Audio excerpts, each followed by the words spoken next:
When it comes to the Southern Gothic genre, which states do we consider to be Southern? Because I thought this was about to be a really straightforward video when I was planning it, but then I kind of ran into a problem. A lot of the books I planned on talking about were all taking place in the same two or three states. So that kind of got me thinking, what exactly counts as the South when it comes to Southern Gothic literature? Because not everyone agrees. Like, there was this little scuffle on social media a few weeks ago about what states are actually considered part of the South. Being that I grew up in the South, like the real South, like the South with an F, I'm a little biased because I know what the South is to me. But I can see how people who are not from the South can have a hard time really getting a clear picture of what is really considered the South.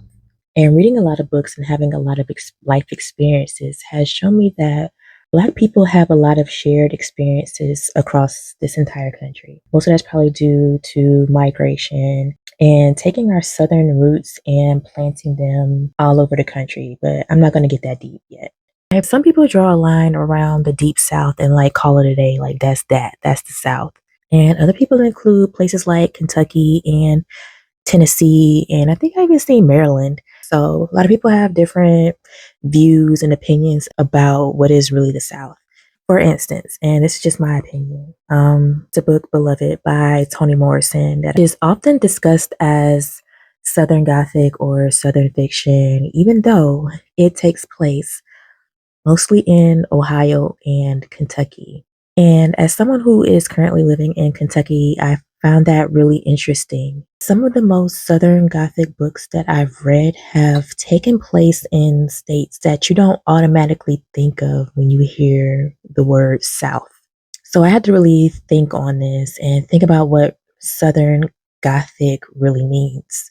I guess standard definitions say one thing, but reading a lot of Southern Gothic fiction, books by Black authors, I really get to see what their definition of Southern Gothic is. And I think a lot of the Black experience gets left out of the conversation when Southern Gothic is brought up. Modern Southern Gothic literature focuses on the dark side of Southern culture and Southern history. And what's that obvious dark side? You also see things that are macabre and grotesque in Southern Gothic literature. And those are mixed in with themes like religion and family secrets and generational trauma. So the more I thought about it like that, I was better able to come up with a more inclusive list of Southern Gothic books by Black authors by state. Let's get into it. Let's start with the state that's most associated with Southern Gothic. And to me, that's Louisiana. Louisiana is like the quintessential backdrop for Southern fiction and for horror fiction, and not just in books, but in movies and TV as well. And I feel like Louisiana is that perfect setting, especially New Orleans. It's because it's a place where the history still feels present. Even in the heavily populated areas like the French Quarter and Bourbon Street, there's this kind of spiritual feeling you get, like every part of it has this story attached to it. The book that comes to mind is Dale Sandine's This Cursed House. It's a story that follows a young Black woman from Chicago who accepts a position working for a wealthy family at their isolated estate in Louisiana. But almost immediately, things start to feel really, really wrong. And so the house she goes to work in, she quickly notices that things are like really off. One of the themes you see again and again in Southern Gothic fiction is that things are really beautiful on the surface, but are very rotten underneath. But this family has the prestige, they have the wealth, they have the status, but underneath they are hiding a very, very dark secret. One thing in the book is whenever this young lady goes into town to ask for help, people are like very tight-lipped. One thing about the South is that there are certain things that you just don't question. things are the way they are and they're going to remain that way. And if you go messing around with things that you have no business messing with, then you are going to suffer the consequences. And that's why I love the title of this next book. Things are as they should be, and other words to die for. It is basically saying, I know you have questions, but mind your business. This is a book of short horror stories that all take place in Louisiana. If Mind Your Business or Suffer the Consequences was a book, it'll be this book. And some of the scariest things happen when people refuse to leave things alone. On a quick side note, this book is actually helping me to launch something that I've been wanting to try for a while. A lot of y'all keep telling me that I have a calming voice, and instead of arguing with you, I am going to try to put that to use. I'm starting a little audio project called I Read Black Books Radio, which I'm really excited about. And for the first episode, with permission, I am going to be reading the story Gotcha from this collection. It is one of my favorite stories in this collection. It is so gloomy and atmospheric, and it's just everything that I love about horror. So it's gonna be a very low key vibe. I'm a very low key person. So if you like to listen to stories before bed or during a commute or while you're doing chores around the house, I think you're really going to enjoy the reading of Gotcha by E.M. Raymond. Next up is Mississippi. And honestly, Mississippi is a state that always just makes me feel uncomfortable. I've never been there. Just the mention of it because of all of the trauma associated with that state. And I'm not demeaning anybody's home state or anything. I'm sure it's beautiful and full of culture and a lot of things have changed there, but it's just the feeling that I get when Mississippi is mentioned. I can't help but think about the history, the civil rights movement, Medgar Evers, Emmett Till, and just all of that trauma that is attached to that state. I'm sure a lot has changed, but that's just how I feel when I hear Mississippi. And since Southern Gothic is about the grotesque, I feel that Mississippi is naturally Southern Gothic.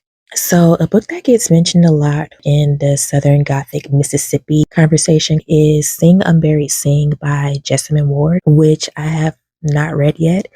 It is still on my TBR, so I can't speak personally on it yet, but it is one that comes up constantly in this genre. Now, I have read Salvage the Bones by Jessamine Ward, and I think that book is very underrated. I wouldn't say it's traditionally gothic, but depending on how you look at it, it does contain a lot of those themes. The story follows a young girl and her family who are living in poverty along the Mississippi Gulf Coast, and there is a detrimental hurricane coming straight for them. What really stuck out to me about this story was that feeling of being trapped and isolated because the main character in this book was trapped by her circumstances and she was trapped in her own body. And she was also trapped by her and her family were also trapped by poverty.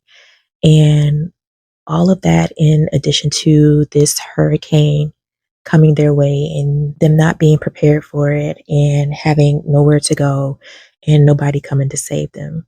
And I think one thing that often gets overlooked is how devastated Mississippi was after Katrina. Like New Orleans was understandably the focus, but Mississippi suffered a lot too. So the atmosphere of Salvage the Bones does feel Southern Gothic to me. Another book on my radar is Our Sister's Keeper by Jasmine Holmes, which I've also seen described as Southern Gothic. It takes place in the 1920s in a spooky all black town in Mississippi. I'm pretty excited to read this one, and I'll let you know if it fits the Southern Gothic genre. Speaking of fitting or not fitting, let's circle back to Kentucky. Kentucky feels like a Midwestern state dressing up as a Southern state. And I can say that because I live here and I'm from the South, okay? So don't get mad at me. Kentucky sits in this in between space. It's Southern, but it's not deep South, but it's also kind of Midwestern, but it's not fully Midwest. So I get there's this huge identity crisis here. That's why I mentioned Beloved earlier. When I made my beloved video, a lot of people in the comments were saying that beloved is Southern Gothic or Southern fiction. I was a little confused because most of the novel takes place in Ohio, but I thought about it some more and I could see why it's considered Southern fiction. Setha escapes from Kentucky physically, but she never escaped it mentally. So technically, the haunting in Beloved doesn't come from Ohio, it comes from Kentucky, where she was enslaved. Even though she escaped that trauma, it continued to haunt her wherever she went. And that brings me to Tennessee, which might be the state that surprised me most when making this list. Not that I don't consider Tennessee Southern, is because I think Tennessee has two different identities as well. One being Southern and the other being Appalachian. So, like Kentucky, Tennessee exists between two worlds. That combination actually makes it really interesting for Southern Gothic literature. On one hand, you have a book like I'll Make a Spectacle of You by Beatrice Winifred Eicher that taps into both atmospheres of Southern Gothic and Appalachia. It's about a grad student who attends this legendary HBCU that is situated next to a forest that's said to be haunted by a mythical beast who has ties to a local secret society in the area. But the book that really made me rethink what Southern Gothic could be was House of Cotton by Monica Brashears. Because out of every book I mentioned in this video, this might be the one that really captures Southern Gothic. This one really put me in that atmosphere. It felt surreal and familiar at the same time. It's about a woman who accepts a job from a mysterious stranger, and while this job helps her financial situation, it's not really good for her mental stability. And this book does a really good job of exploring grief and poverty and exploitation and religion in a way that feels very, very familiar to the South. Like, I can't explain it. You just have to be there. You have to read this book. So, next is Texas. And when I think about Texas, I think about westward expansion. I think about migration. I think about the history of slavery there and how the slaves were some of the last to learn about their freedom. Texas has this big legendary atmosphere around itself that just screams country. And even though Texas has this distinct identity, it doesn't feel all that different from the South that I'm familiar with. And that brings me to the book Maelstrom by R.J. Joseph. This story takes place in Galveston, Texas, as a hurricane is approaching, and the atmosphere is just so intense and it's so good for such a short story. You've got this old decaying estate with a cemetery sitting right outside, and you have this pretty much a nanny taking care of these creepy little kids who have these creepy little dolls. And on top of all that, a big storm is coming, as well as things that look like this standing outside of your window. And all of that creates this vibe in this book that something is really, really wrong before you truly see what the horror is. Just like everybody knows Texas, everybody knows Florida. Florida is different because it has a lot of the things that show up in Southern Gothic fiction, like hurricanes, like that wild and untamed nature, the swamps, the isolation, the heat. The heat is a big thing for me in Southern Gothic. The decay and like the strange characters. Strange characters in Florida. But for some reason, Florida doesn't feel Southern in the same way that the states around it. Maybe it's because Florida is associated so much with tourism and retirement communities, and people move there from everywhere. So I guess compared to other states, Florida doesn't have this one identity till you start looking at its history, because It's every bit as complex as anywhere else in the South. And my recommendation for this state is The Reformatory by Tananarive. One of the reasons this novel works so well as Southern Gothic horror to me is that it's set in the 1950s in Florida during Jim Crow. And that makes it feel more relatable to the Southern settings we've been talking about in this video.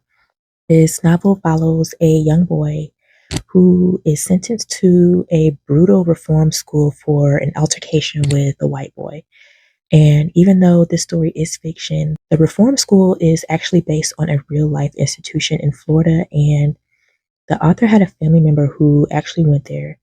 But what happens in the story is both supernatural instances and very real horrors of racism and segregation. And I think this is where a lot of discrepancy on whether this is horror or historical fiction comes from.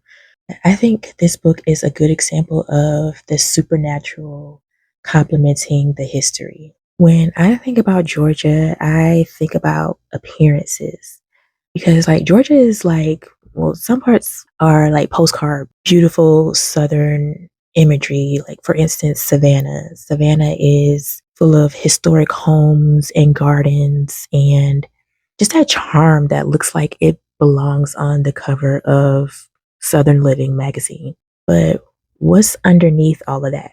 Because Southern Gothic is constantly telling us to look beneath the surface of things. So you have books like On Sunday She Picked Flowers by Yaya Schofield and Mirror Girls by Kelly McWilliams, both of which I talked about in previous videos. If you followed me for a while, you know I mention these two books a lot.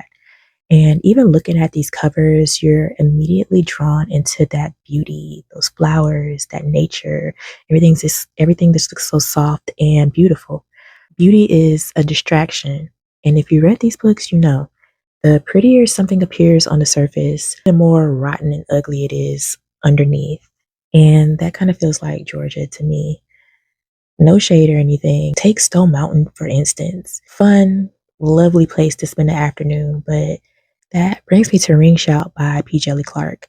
Because if the first two books represent the beauty often associated with Georgia, Ring Shout definitely represents the ugly truths that hide underneath or in plain sight.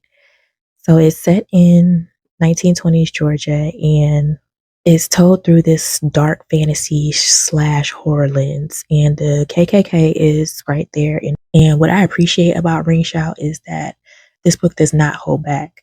It's not trying to preserve the aesthetically pleasing image of Georgia. It really exposes the horrors underneath. Alabama is one of those states that just sounds Southern. And my book recommendation for Alabama is Hoodoo by Ronald L. Smith.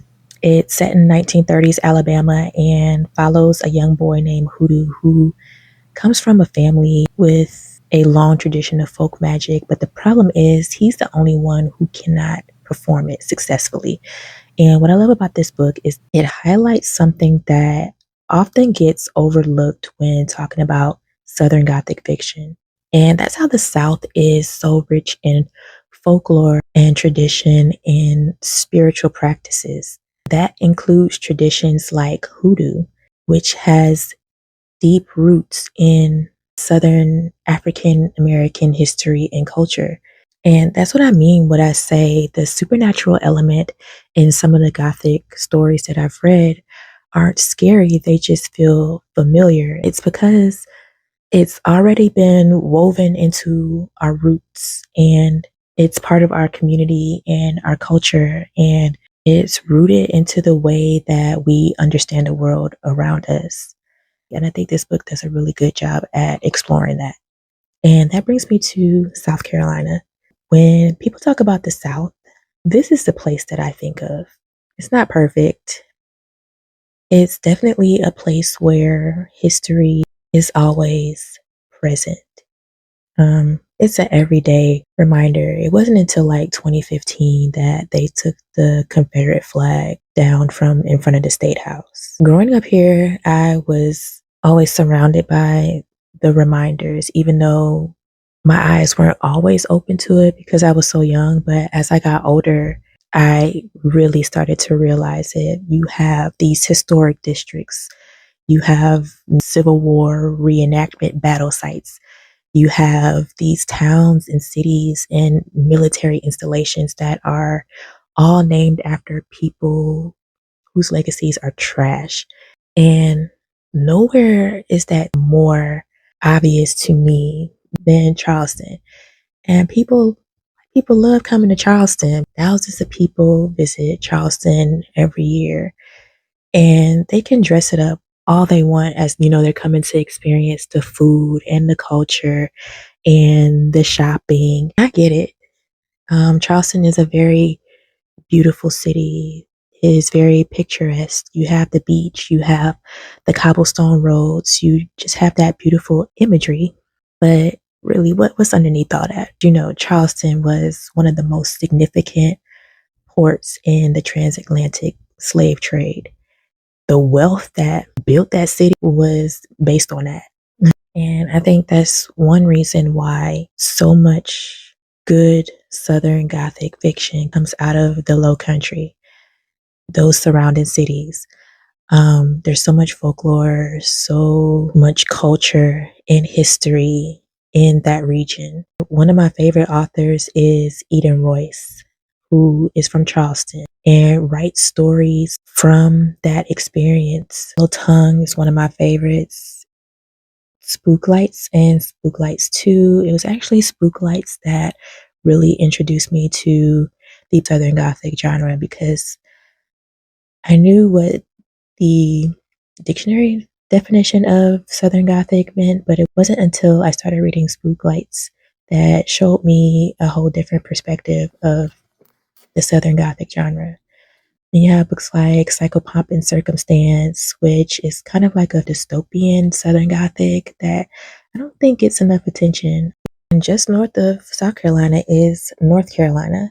North Carolina doesn't really get grouped into that deep South mental image that South Carolina does, but it shares many of those same tensions. And it too is a place that has constant reminders of the past that's just hiding in plain sight.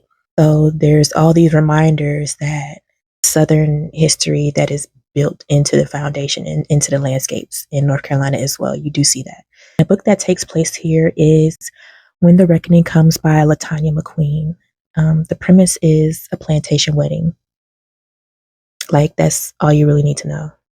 What could possibly go wrong when you romanticize something built on suffering? Okay, that's all I have. If you are looking at me from Arkansas, I don't know. Virginia and West Virginia, again, I don't know. I don't know. You do have S.A. Cosby, and honestly, My Darkest Prayer and All the Sinners Bleed were like this close to making this list, but they are more on the thriller spectrum, so I kind of left those out. If you have any Southern Gothic recommendations, please let me know in the comments. And they don't just have to be by Black authors. Just let me know your Southern Gothic recs in your state. They don't have to be just books either. Like, let me know some Southern Gothic TV shows and movies. Let me know if you've seen this show. It's called Superstition, and it used to come on the Sci-Fi Channel a long time ago. And it stars Mario Van Peebles. It's about a family who has supernatural capabilities, and they run a funeral home. Has anybody else seen this show? Okay, thank you for watching.